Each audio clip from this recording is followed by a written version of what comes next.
Hi everybody, Keith Tanner here from Flyin Miata, and today on our live video I'm going to be talking about hub stands.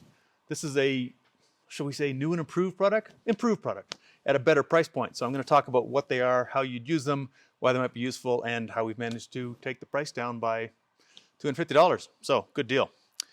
So just a note, as always, if you've got any questions while we're shooting this, please do put them in the comments. We'll do our best to answer them live. If you are watching this in the future, please put your questions in the comments. We will answer them in the comments. We have not developed the technology yet to answer future comments in the video. We're working on that one. And of course, as always, if you like this kind of content, make sure to subscribe to our channel, like the video, subscribe, leave comments, interact. You know, we like that kind of stuff because it helps us build better videos for you in the future. So please do that. So again, my name is Keith Tanner, and we are talking about the Paco Motorsports hub stands. Now what hub stands are is they're a replacement for a wheel. Basically, when you're working on the car and you want the car to be on its suspension but not have its wheels on, you bolt these in its place. So I don't have one on a car right now. We do have videos on how to do alignments using these, but effectively they open up a bunch of servicing opportunities for you on your car, including the ability to do your own alignment in your own garage. So they're a great addition for a budget race team. They're a great addition for a high-end race team. You probably have them already if you're a high-end race team. They're a great addition for a club or even an enthusiast with a heavy-duty track car such as myself who does this sort of work in his own garage and or her, I won't judge, and wants the ability to be able to mess with alignments, to reset bushings, to do that sort of thing, to corner weight more easily. So in order to explain how it works, you can see we have a bolt pattern up here. There's a 4-bolt pattern that takes anything from a 4 by 93.25, I think it is. It's like 3.75 inches, up to a 4 by 114.3, which is relatively common on a lot of Japanese cars. It's also 4 by 4.5, so I think that's used on an MGB, for example. And there's also a 5-bolt range, which goes anything from 5 by 100 Subaru to 5 by 130 Porsche. So basically, you can bolt these to the majority of vehicles out there and take place of the wheels. The bottom of it has ball transits on the bottom, basically wheels. That allows them to roll around. The reason we do that, I'll put it on here. Whee! The reason we want it to roll around is because when you're lowering your car off a lift or off a jack, the suspension needs to be able to, the tire needs to be able to move side to side to relax. If you've ever dropped the car down off a lift, you notice they always sit a little bit high until you roll it. That's because the tires, they don't have the ability to sort of spread wider, basically as the camber curve changes as you drop it onto the ground. And that makes it difficult to do things like alignments because the car is still sort of bound up. You've got to roll it back and forth to relax everything, and that's especially problematic if you're trying to do a corner weight and you're on scales. So this basically makes the base of the tire frictionless. It allows the tire to move around wherever you want to, so the suspension can be fully relaxed. You don't have to worry about that binding that's happening in the suspension. It also allows you to do things like turn the steering wheel without causing a problem. Obviously, I mean, you're going to be working against the tire. Again, you're trying to turn rubber against concrete or whatever you have for a floor. This allows it to move freely. So one of the most obvious ways to use these things is to set up an alignment. They have built-in toe plates, as you can see right here. This allows you to set the toe front and rear. And if you watch, we do have a video on our channel on how to do that. It's a relatively straightforward process. It's also you can measure camber, depending on where you're from, by the angle of this bar as well. And this toe plate is attached directly to the plate that's attached to the hub, so you get the most accurate measurement possible. There isn't a third part in here that you have to calibrate. This is a straight 90 degree, nice and solid.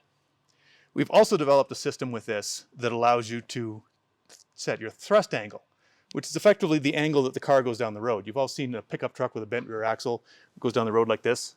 That's a bad thrust angle. We want to make sure our cars are balanced, they're going straight down the road, and there's a way to do that using, you can probably see this over here, using these scales here and this indicator that will allow you to set the thrust angle. Again, we have a video on how to do that. It's actually relatively straightforward once you know the tricks, but this allows you to set the thrust angle even if your front and rear tracks are not the same. So, That's why it comes with some of the extra stuff. These come in a set of 4 because you can't really use just one. It's not much use to use just one. You're going to want to put your entire car on these things. So the set comes with 4 of these. Ugh. They are hefty, as they should be. It comes with a pair or 4 cables and a pair of springs, and that is part of the thrust angle setup. You're going to run the cables from one end to the other and use these gradations that are actually cut right into the tow bar to set the thrust angle. And it comes with a whole bunch of lug nut replacements. They are M14 by 1.5, which is things like, I think that's what my Vanagon runs, and M12 by 1.5, which is a Miata size. So you have a full set of Miata sized lug nuts, basically. Of course, you can use these on almost any vehicle. So it's a full set of lug nuts for whatever vehicle you're using. And they're flat instead of conical like your lug nuts, so they will seat properly. You don't have to worry about them centering the same way. They'll center themselves due to the shape of the pattern, but you're not going to have to worry about messing up your lug nuts as you try to drive a tapered lug nut into a squared off hole. Do you have any questions over there yet, Nick? Yes. What, if any, danger is there from using these? How stable is the car when it's on the hook? Okay, so the question is, what danger is in these when you're using them, and how stable is the car when it's on the hub stands? It's a great question. You're going to want to use these on a level surface because your whole car is going to move like that. So if you have a sloped driveway and you set your car on these things, you will no longer have a car in your driveway. So yes, flat surface only, please. If you are on a flat surface, the car is very, very stable. It's effectively sitting on wheels. Be careful if you are really reefing on nuts and bolts, the car will move. I mean, that's kind of the plan, kind of the whole point of it. So the car will be stable, but it will be mobile. So I do recommend if you are doing suspension work and you're tightening down alignment bolts, for example, you're going to want to be careful you don't lean into the car or pull just in one direction because the car will come with you when you pull. So not dangerous. It can be a little awkward sometimes if you are doing that. But my recommendation is get the alignment bolts set, snug down, and then lift the car up in the air, take these off, and then you can reef on it when it's on jack stands or on a lift or something where it's not going to move. So we do have any other questions over there right now? Another question. Do you know why they went with a 4-ball or square base design instead of the 2-ball design with a smaller footprint like most pro-level setups? Current design does not fit on all scale pads. Okay, so the question is, why are there 4 balls instead of 2? And that's actually a good question. I'd love to ask Mark, who was the designer of this, and he might actually be watching and jump in with an answer on that one. It may have had to do with the rating of the ball transits, because one of the limitations on these is you cannot put more than 1,000 pounds on each corner. Not a problem for Miata owners. Might be a problem if you're trying to align your Ford Lightning, for example. We do not recommend these with pickup trucks. But due to each of these ball transits can only take 500 pounds, so we have 1,000 pounds each one, or 4,000 pounds for an entire car. So that may be a design question. I know they fit well inside our long acre scales. If you do have a set of scales with a particularly small footprint, you might want to check the dimensions, and we'll make sure we put the dimensions of this on our website if they're not there yet. It has not been a limitation for us yet, but that is an interesting question as to why there's 4. It certainly is more stable by itself with 4 on there than it would be with just 2. Although once the car's on there, that's a little more academic. One other question we had, well, actually, before I go back to another question on this one, we had some other uses for these. They're not just for alignments. One thing they do is they give you full access to your suspension when they're installed, because you can reach around these much more easily. There you go. You can reach around this much more easily than you can reach around a tire. So they're great for setting up suspension. If you've just installed rubber bushings and you need to torque your bushings without preloading them by having them sag, make sure they're in the right place, indexing your bushings, which I think we've done a video on that as well. They're much, much easier to do with these. And for corner weighting, they're absolute gold, because you can just reach around, you can get to the coilover sleeve, you can move it up and down. You usually have to take a little bit of weight off to do that, but it's still much easier than dealing with wheels in the way. And again, when you drop it back onto the scales, this will get rid of all that preload and get your position in place. As you can see, they can accept quite a bit of negative camber when you're doing your alignment. So even a race car with a fairly spicy alignment can still handle these. If you are a stance king and you're running something like 15 degrees of negative, it's a little bit harder. chances are you're not corner weighting your car or setting up for a race alignment anyway in that case. One other question we had is, do they work with welded diffs? And I think the answer to that one is pretty much going to be no, because a welded diff does not allow the two rear wheels to self-align so that their lug patterns in the exact same place. So unless you got very clever or very lucky when you welded that differential, you're unlikely you're going to be able to use these. So that's a lifestyle choice.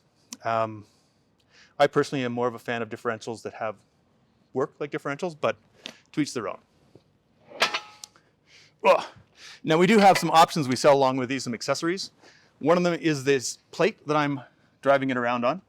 And if you see me driving it around here, you can see exactly why we offer these. These come as a set of 4, and they basically give you a flat surface or smooth surface for you to drive your stands around on.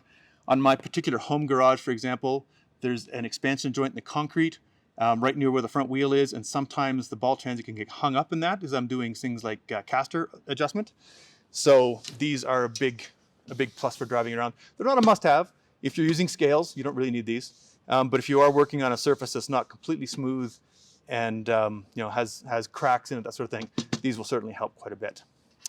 We offer a digital angle gauge, and that basically is magnetic, very handy. And that will give you your readings for when you're setting your camber. You can use it for caster setting as well, but basically it's a nice, simple little device that goes on there. You can also use a cell phone. You can get an angle app. You can use that to test as well. Basically, you just need something that's going to give you consistent readings, relatively accurate readings, and that you can make sure is on nice and straight. The magnetic side part of this thing is very useful. That's one option. We also offer matched measuring tapes. Because you're measuring, when you measure toe, you're measuring the different distance between here to the other side and here to the other side. You want that to be as consistent as possible. So using a pair of tape measures from the same manufacturer, especially a quality manufacturer, not just necessarily the cheapest thing you've found, makes for much more consistent reading. So I do recommend it. I don't run these particular ones myself. I have some different, I think they're Stanleys as well, but I recommend using a matched set of tape measures. So we do offer those. We also have, and I haven't tested these myself, but this is something that Mark came up with. They're a little difficult to store, as you can see. They're bulky. That's fair enough. You can undo the bolt that attaches the top to the bottom, making it a little bit easier. But this is a wall mount. It's listed on our site right now. And that goes into your wall, includes hangers and some hardware, and basically allows you to hang it on the wall. And it will swing out a little bit, but it will fit on the wall. And this will take 2. There's a hook on the top and a hook on the bottom. They come in a pair, so there you go, 4 hub stands. You can hang them on the wall. And that way everyone else who comes in your garage sees what a cool guy you are, because you can do your own alignments at home and they'll want to borrow them. One thing, every time I put them on the front of a car and I see the front of the car sitting on hub stands with little wheels and the back of the car still on wheels, I get the temptation to try to drive it around. Don't do it. You have no steering, you have no braking, nothing good will happen. It's tempting, but please don't. I've used these on a Jeep, of all things. You can use them on just about any vehicle. Like I said, that bolt pattern covers almost everything on the road that uses 4 or 5 bolts. If it uses 6, chances are it's too heavy for these because there is the 4,000-pound total weight limit. Do you have any more questions over there? Yes. Nick is reading furiously.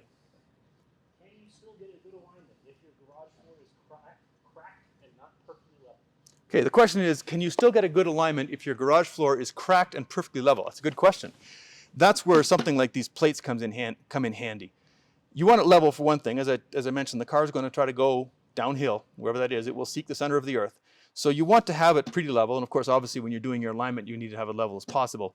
So what I would recommend is use these pads and then put some shims underneath, like pieces of linoleum tile, for example. They make good shims. Measure your preferred alignment space. Figure out how many shims it takes to level everything out, left to right, forward and back, and then make a note. Write it on top of the thing if you want to. And that will give you a consistent level surface for you to do your alignment, your corner weighting, etc. on. Anytime you are setting up a chassis, you do need access to a level plate, a level surface. So that's work you're going to have to do no matter what.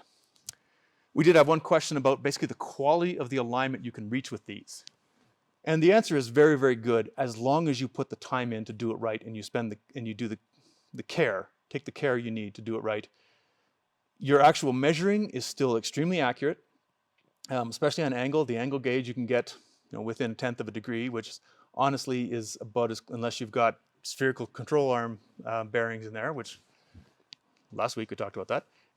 You're going to have a little bit of mush in there anyway, so you can get within 1/10 of a degree fairly easily. Toe, again, it's all about how carefully you measure and the number of gradations you have on your tape measure.